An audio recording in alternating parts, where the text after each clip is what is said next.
Let me ask you a question. Who is the real hero of Macbeth? Most people immediately say Macbeth because he's the main character, but I'd actually argue it's Macduff. Think about it. Macbeth spends the play chasing power. Macduff spends the play protecting the people around him. One becomes a tyrant, the other becomes Scotland's greatest hero.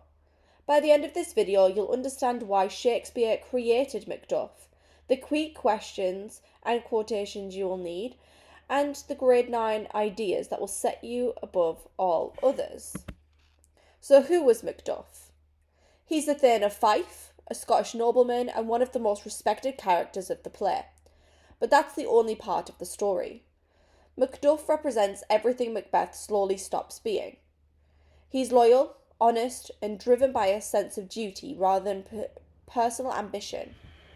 Unlike Macbeth, Macduff never fights for himself. Everything he does is for somebody else. He wants to protect his family, defend Scotland, and restore the rightful king to the throne. That's why I think Macduff is much more than just a man who kills Macbeth. He's the character who restores justice after the world has been thrown into chaos. As we go through the play, keep asking yourself one question. What motivates Macduff? The answer is never power. It's always love, loyalty, and justice. We first see Macduff's true character when he discovers King Duncan's body. His reaction is immediate. He cries out, "Oh, horror, horror, horror." That repetition tells us he can barely believe what he's seeing. He's not acting, he's not pretending. His shock is completely genuine. Now compare that with Macbeth. Macbeth has just committed the murder, yet he has to perform sadness to avoid suspicion. Macduff doesn't need to pretend because his emotions are real. This is Shakespeare's way of showing us that Macduff is honest and trustworthy from the very beginning. In the exam, don't just say Macduff is shocked. Explain that Shakespeare uses his reaction to separate him from Macbeth. One man hides his true self while the other reveals through genuine emotion. After Duncan's murder, Macduff starts to question Macbeth almost straight away. One of the biggest clues is that he refuses to attend Macbeth's coronation. That might not sound like a big decision, but in Shakespeare's time it was a huge political statement. Macduff is refusing to recognise Macbeth as a rightful king. Instead of staying at court, he returns home to Fife. He's quietly distancing himself from Macbeth because something doesn't feel right. I think this tells us something really important about Macduff. He isn't easily influenced by other people. While many of Scottish noblemen stay loyal to Macbeth, out of fear, Macduff sticks to his principles. He'd rather do what's right than what's easy. That's why the word integrity is so important. Integrity means doing the right thing even when it's difficult or dangerous. Macduff shows that quality throughout the play, and it's one of the reasons Shakespeare presents him as the complete opposite of Macbeth. One of the easiest ways to understand Macduff is to compare him with Macbeth. Shakespeare deliberately creates them as complete opposites. Macbeth is driven by ambition, he wants power for himself. Macduff is driven by loyalty. Everything he does is for Scotland and the people he loves. Macbeth rules through fear. He threatens, murders, and controls anyone who gets in his way. Macduff inspires loyalty because people trust him to do what is right. There's another important difference. Macbeth destroys his own family. Lady Macbeth dies alone, and they never have children. Macduff, on the other hand, loves his family deeply, and when they're murdered, it becomes the most painful moment of his life. This is why we call Macduff a folly. This is a character who highlights another character's qualities through contrast. The more honourable Macduff becomes, the more corrupt Macbeth appears. In the exam, don't just analyse Macduff on his own, keep comparing him to Macbeth, which is exactly what Shakespeare wants his audience to do. One of Macduff's most important quotations is "Bleed, bleed, poor country." Notice that he speaks about Scotland as if it was a wounded person. The repeated word bleed creates a powerful image of pain and suffering. Macduff isn't just upset about politics, he's heartbroken because he believes his country is being destroyed by Macbeth's rule. This tells us something important about his character. Macduff doesn't care about himself or his own family, he genuinely cares about Scotland and wants to see it restored. Shakespeare presents him as a true patriot. While Macbeth uses Scotland for his own ambition, Macduff is willing to risk everything to save it. This also links the idea of kingship. Shakespeare believes a good king should protect and care for his people. Macbeth completely fails in that role, but Macduff fights to restore the kind of leadership Scotland deserves. Macduff knows that Macbeth will never willingly give up the throne, so he travels to England to find Malcolm, the rightful heir to the Scottish crown. He even describes Macbeth as this tyrant whose sole name blisters our tongues. Calling Macbeth a tyrant shows that Macduff no longer sees him as a legitimate king. He sees him as someone who rules through fear and violence. But this scene isn't just about Macbeth, it's also about Macduff. Malcolm deliberately pretends that he would make a terrible king. He claims to be greedy, selfish, and an unfit ruler. Why? Because he's testing Macduff. He wants to know whether Macduff is truly loyal to Scotland or whether he'll support anyone who can remove Macbeth. Macduff passes the test. Instead of agreeing with Malcolm, he admits that Scotland deserves better than another corrupt ruler. That tells us everything we need to know about his character. Macduff isn't loyal to individuals, his loyalty to justice and good leadership. Now, this is one of the more emotional moments in the entire play. While Macduff is in England, Macbeth sends murderers to his home. They kill his wife, his children, and everyone in his household. When Macduff hears the news, he asks, "All my pretty ones, did you say all?" The repetition of all is heartbreaking. At first, he simply can't believe what he's hearing. This is the moment everything changes. Up to now, Macduff has been fighting to save Scotland. Now his fight becomes personal as well. And here's the important difference between Macduff and Macbeth. Macbeth responds to fear with violence. Macduff responds to grief with justice. He doesn't want revenge because he's ambitious. He wants justice because innocent people have suffered. Shakespeare reminds us that Macduff isn't just a soldier or a nobleman. He is a husband, a father, and a human being. That makes a determination to defeat Macbeth even more powerful because it's driven by love rather than desire for power. This is also an important scene if you're studying the masculinity in Macbeth. After Macduff learns that his family have been murdered, despite Malcolm being told, "Dispute it like a man." In other words, Malcolm believes Macduff should push his emotions aside and focus on revenge. But Macduff gives him a different answer. He says, "I must almost feel it like a man." I think this is one of Shakespeare's biggest messages in the play, because Macduff isn't saying men shouldn't be strong. He's saying real strength also includes emotion. He shows that you can be brave, courageous, and still grieve for the people you love. Now compare that with Macbeth. Throughout the play, Macbeth is told that being a man means being ruthless and violent. Lady Macbeth even questions his manhood to persuade him to kill Duncan. Macduff completely rejects this idea. Shakespeare presents him as a man who can fight for justice without losing his humanity. This comes up in the exam. You should argue that Shakespeare presents Macduff as the model of a true masculinity. His strength comes from compassion and love, not just cruelty or violence. After the murder of his family, Macduff wants revenge, but it's important to understand why. He says, "Front to front, bring thou this fiend of Scotland and myself." Now notice he calls Macbeth a fiend. He no longer sees Macbeth as a brave soldier or as a king. In his eyes, Macbeth has become completely evil. Macduff also wants to face Macbeth himself. This isn't about hiding behind an army. He wants to confront the man who destroyed his family. But here's the key difference between Macduff and Macbeth. Macbeth kills innocent people to gain power. Macduff fights to stop further suffering.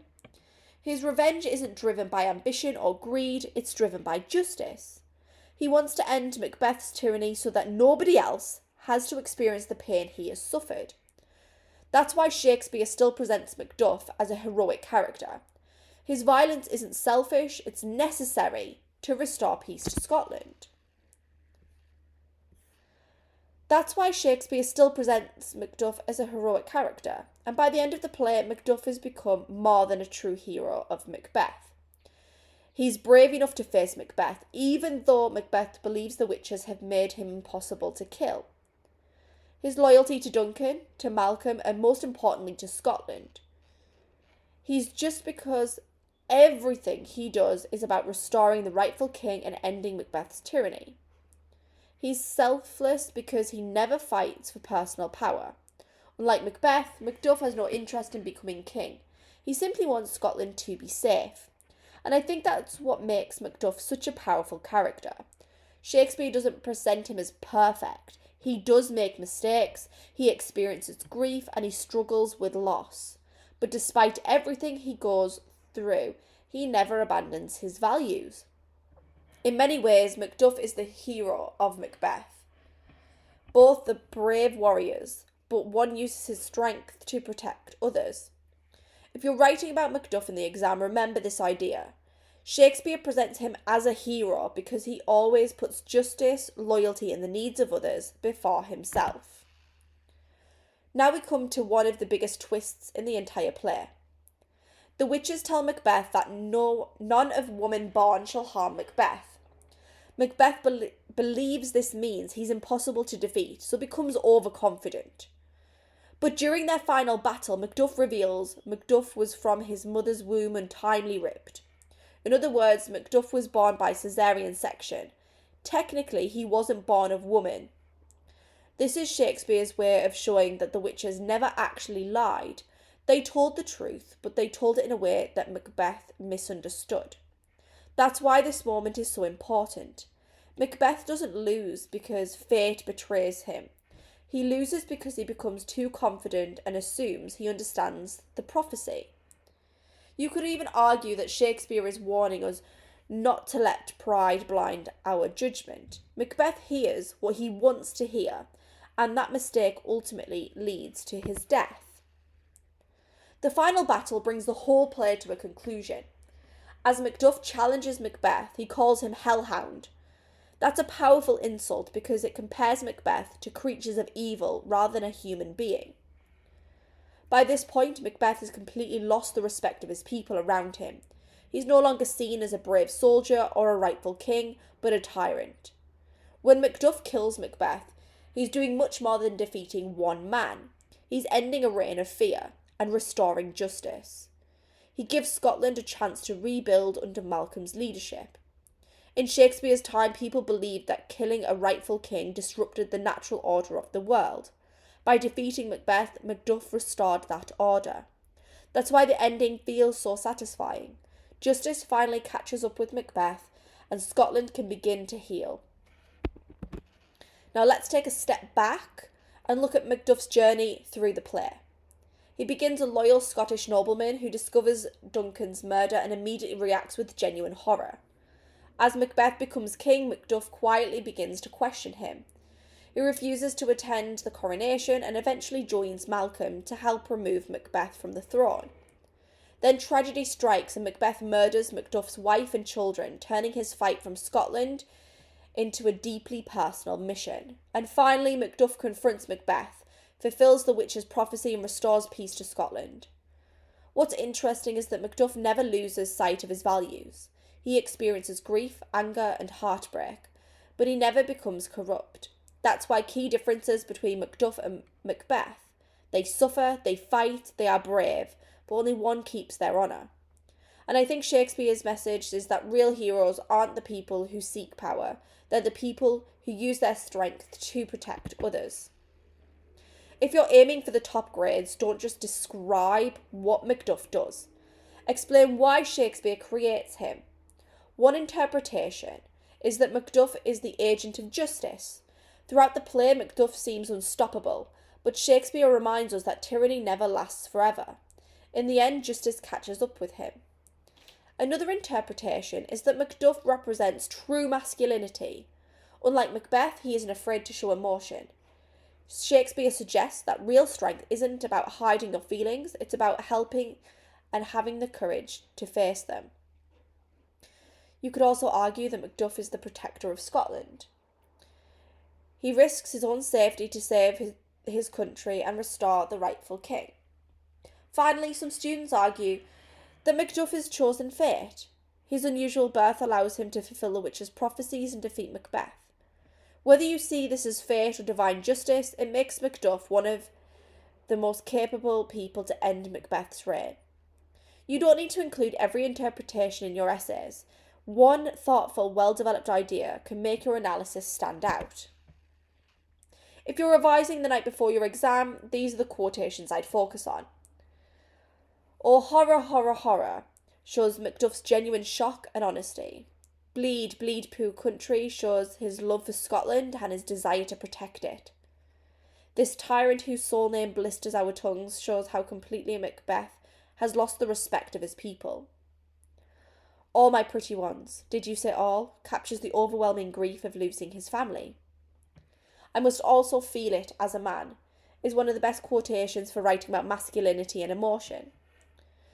"Turn, hellhound, turn," shows Macduff's determination to bring Macbeth to justice.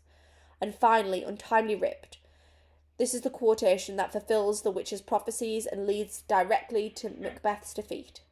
Learn these quotations, understand what they reveal about Macduff, and you'll be ready for almost any question on the exam. So how can Macduff appear in your exam? You might be asked about loyalty, heroism, justice, masculinity, or his relationship with Macbeth. Although these questions look very different, they're really testing the same idea. Why does Shakespeare make Macduff so different from Macbeth? My advice is simple: don't just describe Macduff, compare him to Macbeth wherever you can. Ask yourself, what does Macduff reveal about Macbeth? Or what does Macbeth reveal about Macduff? That comparison is what lifts an essay from simple description to thoughtful analysis. So let's go back to the question we asked at the very beginning. Who is the real hero of Macbeth? Here I'd argue it's Macduff. He isn't driven by ambition, he doesn't fight for power, he fights for family, he fights for Scotland, he fights for justice. Macbeth spends the play taking lives to protect his position. Macduff risks his own life to protect everyone else, and that's the difference. Shakespeare presents Macduff as the kind of leader Scotland actually needs. He's brave, loyal, compassionate, and willing to do the right thing, even when it comes at a personal cost. If you remember one idea from this video, remember, Macduff succeeds because he fights for others, while Macbeth fails because he only fights for himself. That's the key to understanding his character, and it's an idea you can adapt to almost any Macduff essay. If you found this video helpful, don't forget to like and subscribe. I'm creating a complete Macbeth revision series covering every major character, theme and quotation to help prepare for your GCSE English Literature exam. Thank you for watching, and I'll see you in the next one.